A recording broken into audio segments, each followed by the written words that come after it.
من ماهان هستم و خوش اومدیم به کانال ماهان کات ام. ببخشید یه ذره سرما خوردم، صدام بده. این اولین ویدیوی کانال منه. اومدیم با هم دیگه بریم یه دست فری فولال شیدمنت. من اتچمنت QQ9 گاده، یعنی این اتچمنت خداست. بهتون اتچمنت رو بدم و اتچمنت حال کنین. لایک و سابسکرایب فراموش نشه. بزن بریم. Let's go.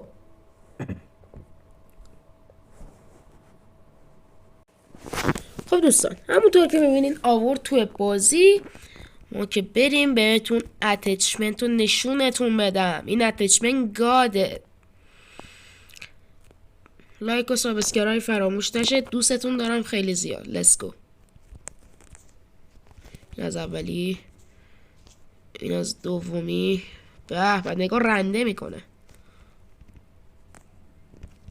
این از سومی. این از چهار. یه ذره بده چیزش، اون سایتش، ببخشید.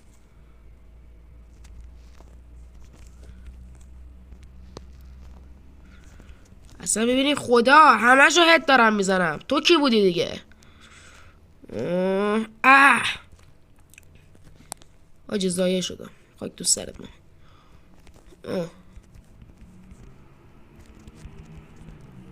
همونطور که میبینین این اتچمنت گاده. حالا اینا باتن، ولی الان من میرم جلو پلیه. ببخشید باتن خوردم، واقعا معذرت میخوام. اولین ویدیو یه ذره بد دارم بازی میکنم براتون. اینم از اتچمنت گاد من. داداشا اتچمنت گاده. نگاه، اصلا خدا میزنه این اتچمنت. ماهان تو دیگه کی بودی با این اتچمنتات؟ نگاه